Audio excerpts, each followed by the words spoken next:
Hi, I'm Brent Johnson, and we are still in Madison, Wisconsin. Today we're at St. Stephen's Lutheran Church, and with me is Terry Peterson. He is not the organist here, but a substitute, right? Correct. So you know this instrument very well. This is an interesting instrument, mechanical action. 31 ranks, and it was a collaboration between the Rosales Organ Company of California and Parsons Organ Company. So we have a Rosales Parsons organ. 31 ranks. Tell me about this instrument. What's it like to play this organ? Well, the idea of playing a tracker is such a joy because you feel you're really in touch with the keyboard and all. I have to get used to the heavy weight when I couple one manual onto another, but other than that, it's a real joy to play. Well, it looks like from the specification a pretty versatile instrument. I'd like to hear some of it. Let's just start here in the Great Division and just take me through the stops. What have we got in this organ? Well, you have the principal chorus.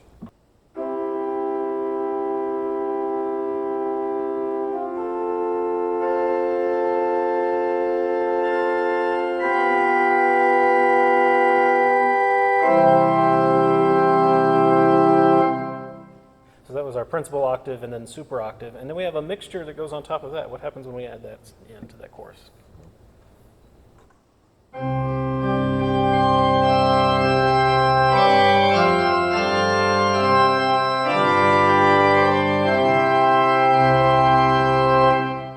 That's a big, brilliant sound. It doesn't overwhelm you too much, but it fills the room with a lot of brightness there of just those and stuff. Now it's a 4-rank mixture.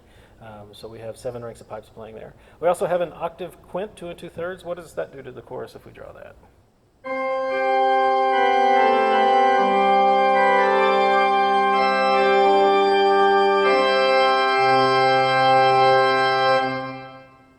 Gives it a little bit more bite. And some of that I know is out here in the facade, especially this 16-foot press stand, which is out here. So what happens with that?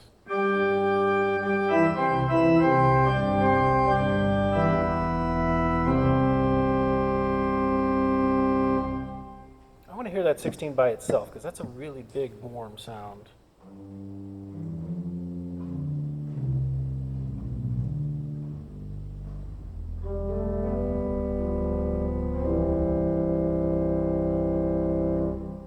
It's a very smooth principle. We're standing here right next to it. I think it's got a lot more bass feel than it does when I hear it a little farther away up at the facade. So yeah, that's a really nice chorus. Next, down here in the 8-foot, I see a gamba, 8-foot gamba in the grate. So let's play that a little.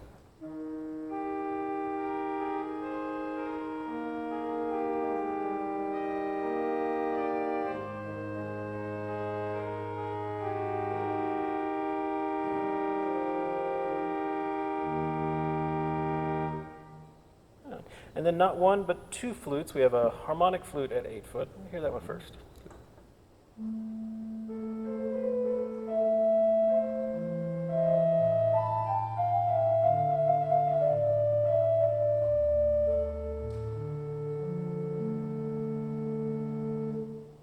Yeah, lovely. And then a 8-foot chimney flute, so a stopped flute here.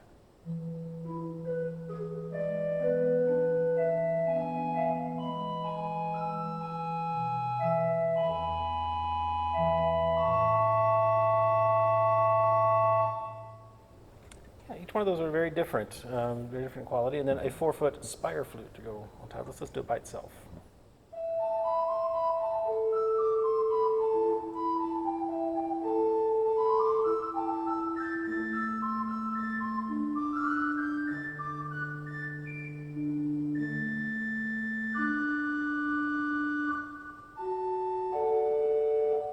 A very closed sort of sound to it. So probably with the chimney flute sounds a nice little pairing.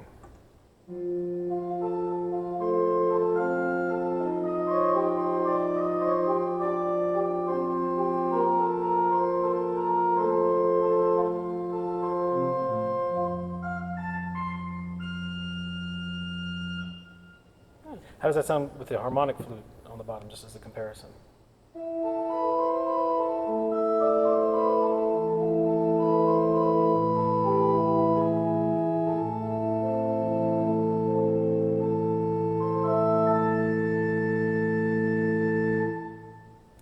It works with both of them really well, so very good. And we have one reed in here. I see a trumpet at 8 foot on the grate. How does that sound? No,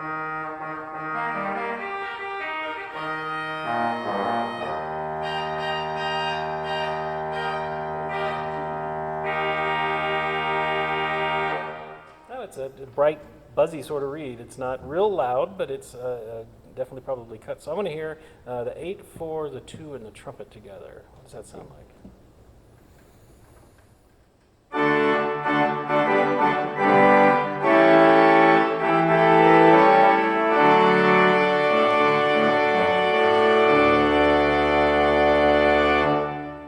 Yeah, so a big bright chorus there with just those 4 ranks. So all that, it's right here in front of us as we're sitting here above our heads is where the grate is. So, so let's go over to the swell now. Tell me what we've got over in the swell.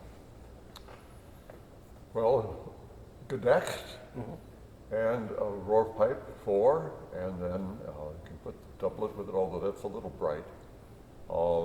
There's a principal to go with the gedeckt, or the Geigen principal here, really. Okay. And I'd like to do a combination of the Rosales and the gedeckt together. Oh, okay. Warm. Yeah, So- let's hear the Geigen principle, see how it compares with the great principle.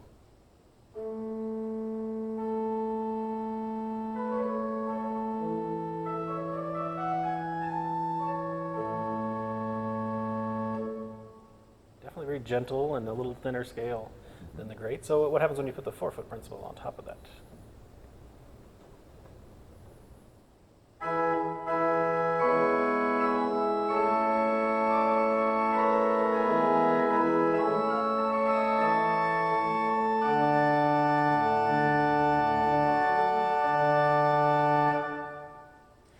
Just for curiosity, now, if you draw the gedeckt and the Geigen principle, does that give us a little fatter principal sound if you leave the 4-foot on?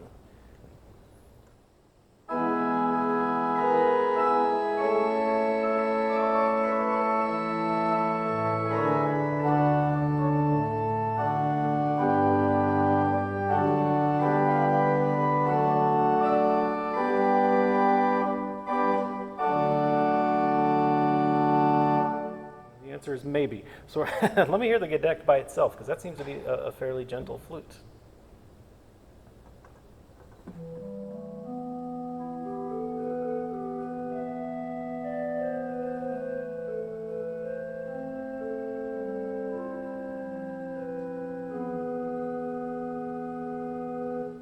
Yeah, definitely. And then what's that sound like with the 4-foot flute? Or fife?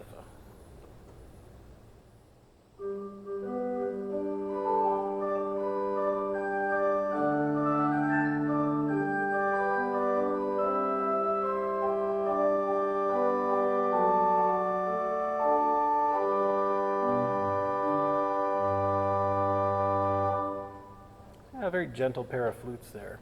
Now, you said the Voss Celeste goes with the gedeckt? Is that what's in? I like it.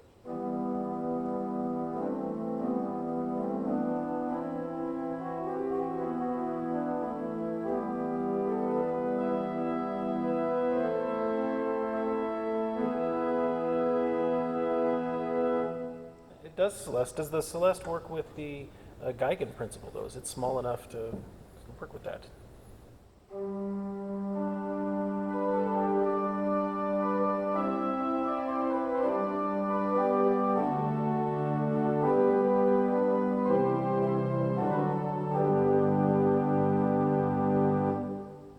It's a different quality, but it could work as an accompanimental sort of sound there. So let's keep going. What else do we have there in the swell? Well, we have a Nazard and the doublet, and a tierce, Okay. and then a mixture 3 rank, hautbois, and a cromorn. Well, let me hear the Geigen principle, the 4-foot principle, the 2-foot, and then we'll add the mixture to that after. Okay, Let me hear just the 2-foot with it first. Is that what they've done? Yes. Okay. Sorry. without the full. Oh, because the 2-foot is actually a flute over on the cornet side. I get it. So, yeah. Let's hear what that sounds like. Just what you've drawn. Okay.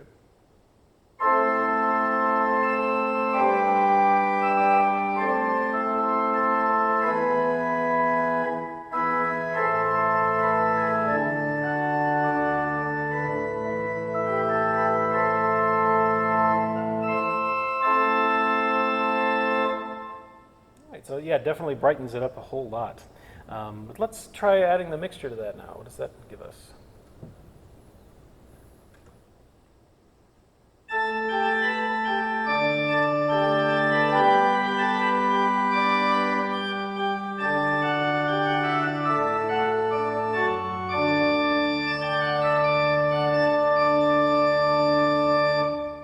Yeah, it's not a super bright mixture. It adds a little bit of color, but it doesn't overpower the ensemble.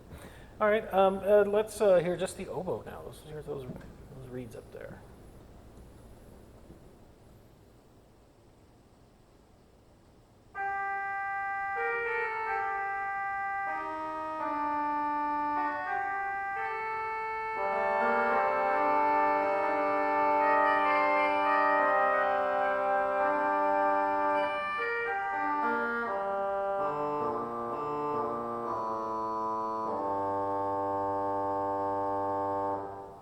Yeah, very edgy, bright reed, but not too loud either. And then a crumb horn on top of that.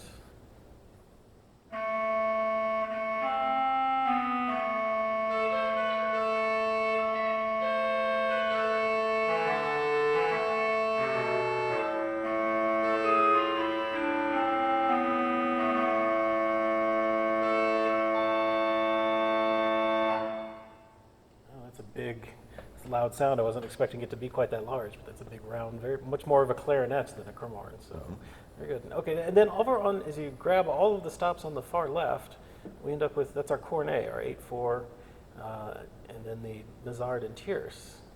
Is it 2 foot there, or am I seeing this right? Am I doing this right? 2 foot. Yeah. Tierce and Nazard. Yeah, and then the 8 and 4 below that. If we Okay. grab all 4 of those, then we have a nice cornet on the swell.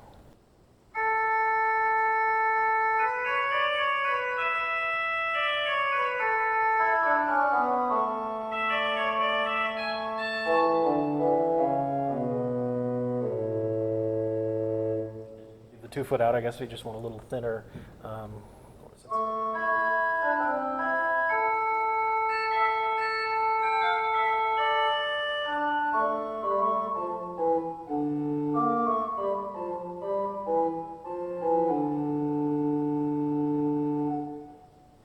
And then we have pedal stops, a couple over here, but most of them are over there. What do we have in the pedal? Octave for the go with the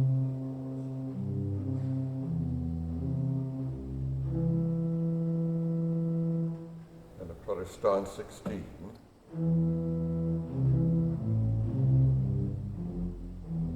There's also much softer 16 over here and a flute. Let's hear these two, the 16 and 8, the 16 foot Borden and 8 foot flute. Goes well with a solo accompaniment on the swell and a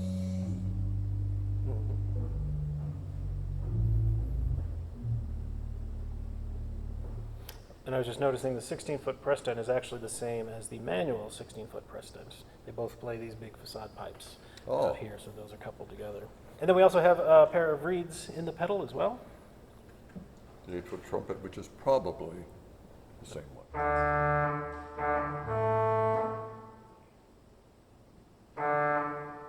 Oh, they're different. Okay. Independent pedal reed, okay. 16 trombone.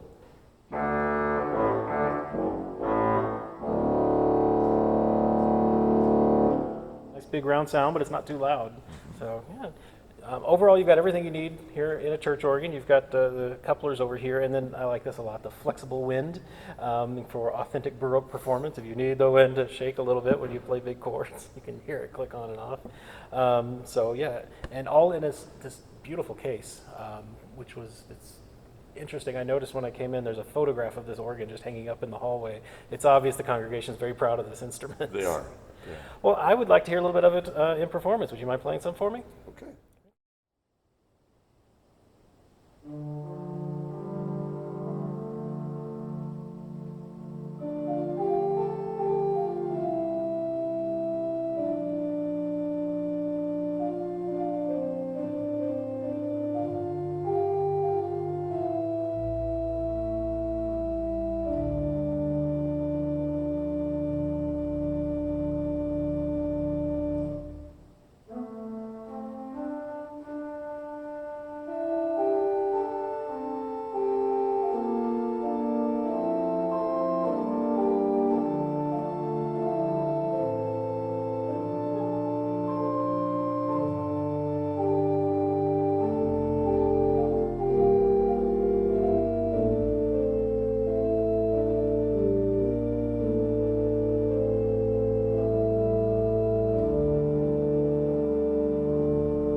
So there are some pipes exposed here in this organ. The pedal bourdon back here is on the side of the organ, and back behind the bourdon we can find the blower and the big wedge bellows through this tiny little crack. A little hard to see from this direction, so we'll have to look around from the other side. To get into the organ itself, there is a panel here on the left side of the organ. In fact, there are panels going all the way up the side of the case, and we can see some of those once we get inside. We open this, and it leaves a very tiny little space for someone to access the interior of the organ. And of course, there's space inside there once you're through that little opening. But this was one of the more challenging organs I've ever had to get into, and I will save you watching me crawl through that little space. So here we are behind the console. You can see lots of tubing for the facade pipes. There's the back of the keyboards.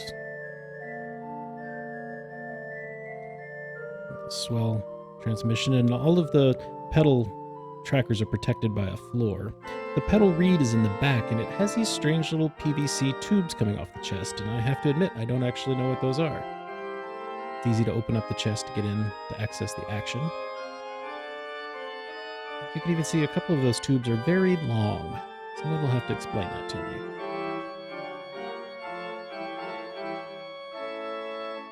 You have to get into this area to tune the pedal reeds. Over here we have a device which I assume the pneumatics are used to aid in transmission of the 16-foot press stent to both the pedal and the manual. Here's our combination action. And power supplies for all of the magnets. Now back here we can see an opening that lets us get back to where the blower and the wedge bellows are. There's not much room back here. The very big wedge bellows, and it takes up the whole space.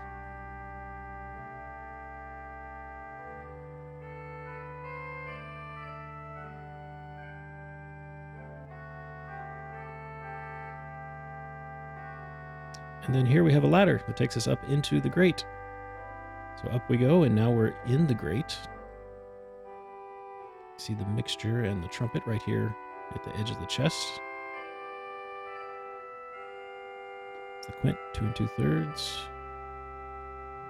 The 2-foot flute, 8-foot chimney flute, the 4-foot octave. The harmonic flute there with the holes in the body. And the 8-foot principals up in the front. 16-foot press stent is actually at the very front. You can see some of those mitered before they go into the facade. Now there is facade tubing everywhere because there is playing facade all over this organ. The design of this must have been a challenge to get all of these properly winded in the right locations. You can see the swell trackers going up, looking out through the front. The swell is above us. There's the top of the pedal reeds, and they're racking.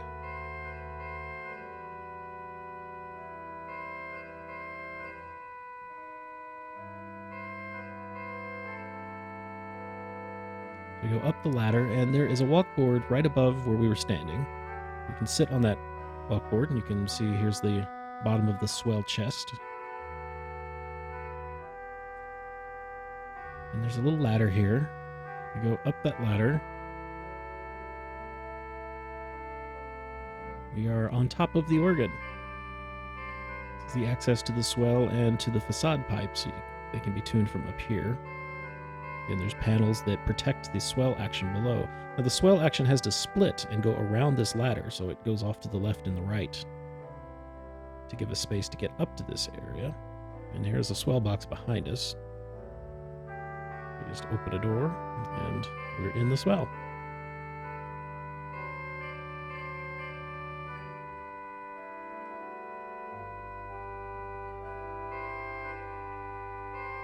There's the oboe in front. Trombone right next to it. A mixture down there in the bottom. And those pipes look surprisingly old to me. I don't know if this organ had reused pipes, but those just don't look like new stock flutes to me.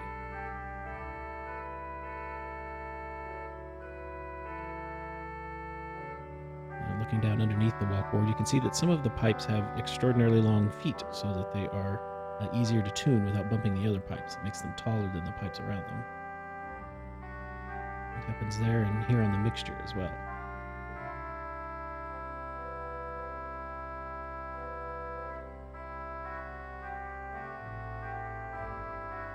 And you can see that's those panels that open. You could come up on a tall ladder and, I suppose, tune some of the bottom pipes or do any adjustments you need to do.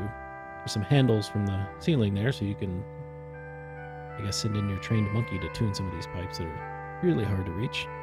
And a resemble start, of course. All right, we're going back down. Again, we get another look here at how the swell trackers go up into the chest.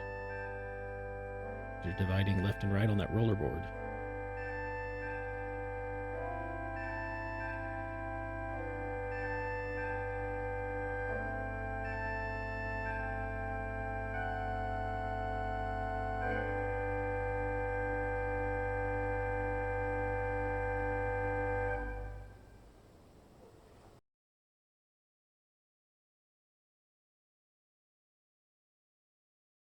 Well, Terry, thank you so much for demonstrating this wonderful Parsons Rosales organ. I know you enjoy playing it a lot. I do. And enjoy subbing here. Our thanks to Tim Mueller, who couldn't be here today, the organist of the church, for both getting you here and for letting us come in and see this organ. And thank you for playing for us. It's been just wonderful to hear. We have more organs from Madison coming up, so make sure you're subscribed to our channel and click the bell for notifications to see when future videos are coming out. For now, for streaming classical organ music, remember, go to our 3 streaming stations, organlive.com, Positively Baroque, and The Organ Experience. These builders, both Parsons and Rosales, are members of Oboe, the Associated Pipe Organ Builders of America. They are sponsors of the Organ Media Foundation and make it possible for us to come out here and meet organs like this and listen to organists like Terry up here to play. So remember to support Oboe. For information about their members, go to apobea.com and you can find all the information you need to know. For now, thank you again, Terry. I'm Brent Johnson. I'll talk to you next time.